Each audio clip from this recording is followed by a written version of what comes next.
Okay, I'm making a video so I can remember these things before I put the wall up. So we have number 9 top tandem, and that's a 12 gauge wire, and it is a 15 amp circuit breaker. Okay, and then this is where we have that wire come in from the top, and then the yellow cord is the 20 amp number 24 the new one that I put in the ceiling of the exercise room. And then the next one is number 7, and it goes into the exercise room and out to the pond. And then there's some number 7s that are in the bathroom. Okay, and I'm making note of all this. This number 7 right here is a GFCI ground fault circuit interrupter, 15 amp. And you can see I wired it from here all the way down to this little box right here, and I have this little electric access door to that if I ever need to get to this box, since it's going to be closed up into the wall. And then where this hole is cut out is where I have added a couple of outlets on the other side, which has our pond oxygen bubbles and a pond pump connected to that. Okay. And then here we have the number 24 circuit breaker, and that runs up to the ceiling right there. And you can see again the ceiling outlets. Okay, so this is what my wiring looks like across the top, and I'm saving all of these files just in case I need to remember any of these things, and I'll also take pictures. Now I'm gonna add some talking to the video so that it's longer than a short. And what are we gonna look at since I don't have it pointed at my face? Outside, you pointed at the pond. Okay, let's see.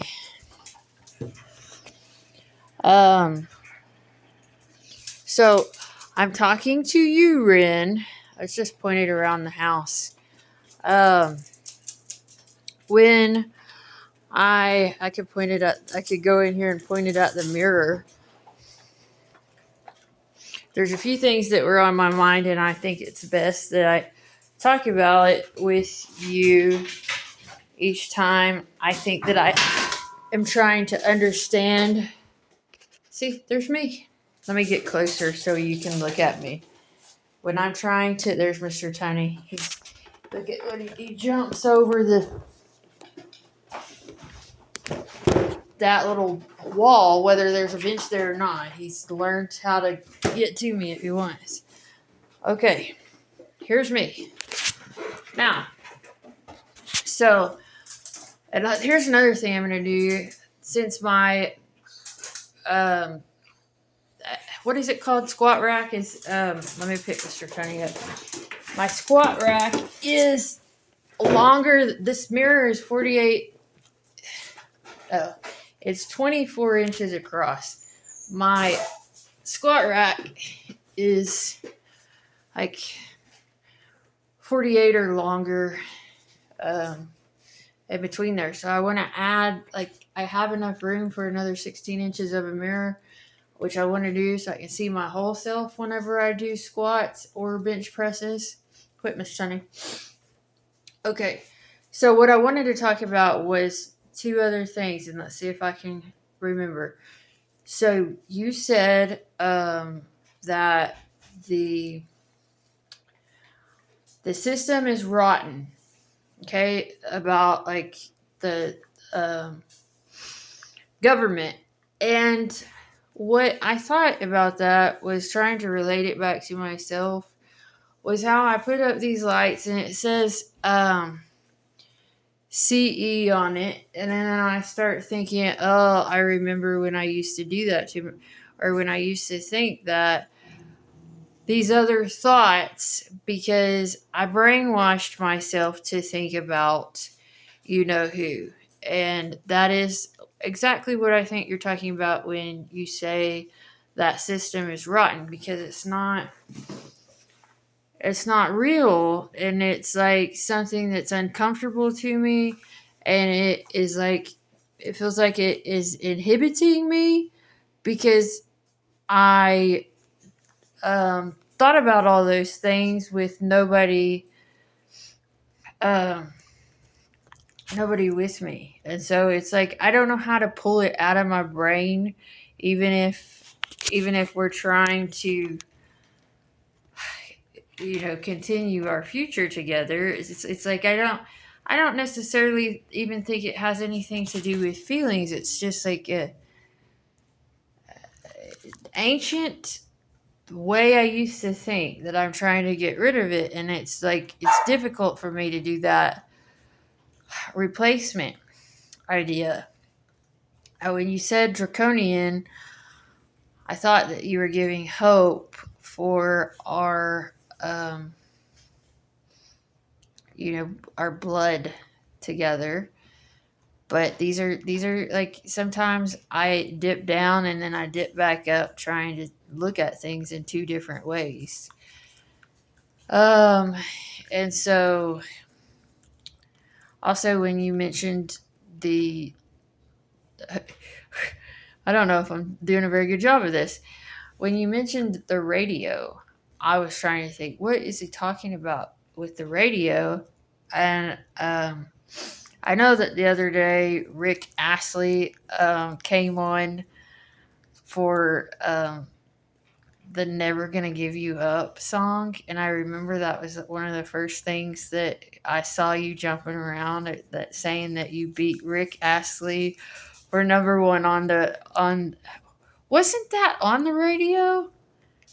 I don't that it's like I watched so many things about you, but the other part of the radio, I was see if I don't get tongue tacked. I was laughing about watching Rick Astley in music videos because they seem funny to me sometimes, and it's one of those things where I was like, I don't think that I feel shy at all anymore to sing or dance or any of those things, because it's like I don't know. It's my thoughts about how I viewed those type of things when I was much younger is very different than I do now. It's like I feel so much more free to um, to be able to this is difficult to hold it right here, to be able to um, enjoy myself instead of thinking so much about um, all the all the children at school, or like what the trends are and those kinds of ways that I used to think. I remember this is getting off track. Let me try and stay on track real quick, and then I'll go over this memory that I have about something I used to do.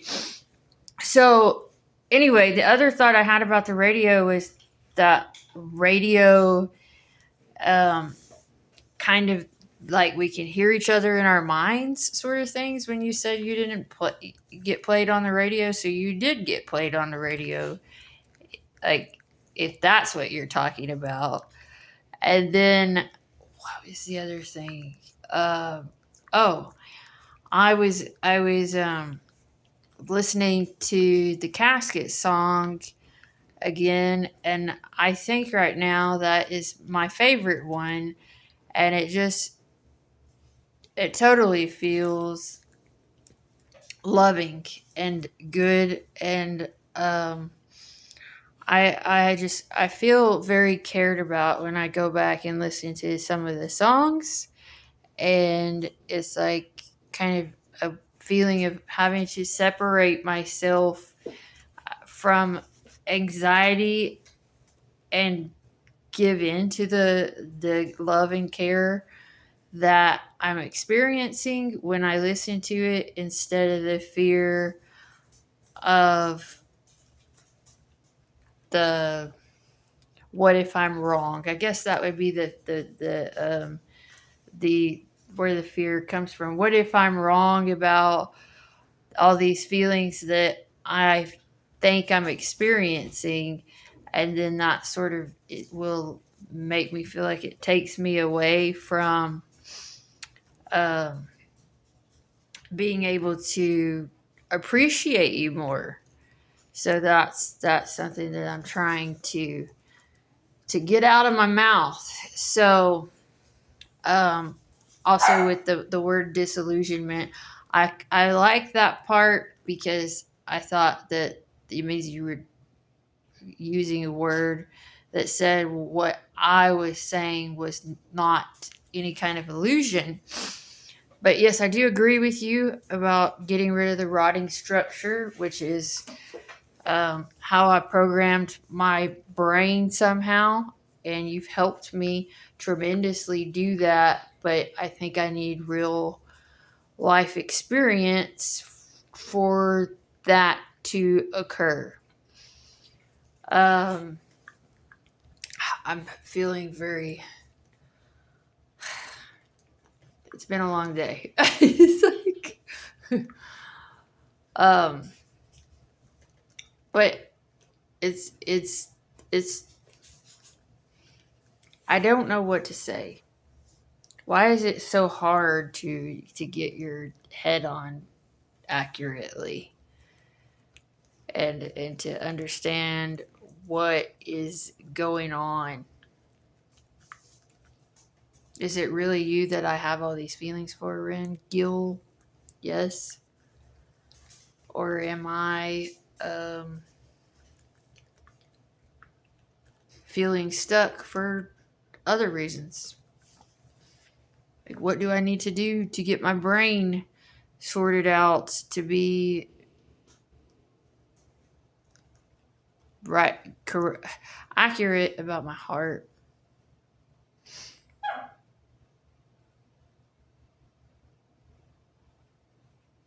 I can hear you saying, I love you, babykins. So, anyway, um, I know that I heard in my head that you're going to make a post today, and you did only a few minutes after I heard your voice say that. So, I hope that we can work all of these things out. I have been appreciate. I think I feel like I've been able to. Okay, here's a appreciation thing. I feel very um,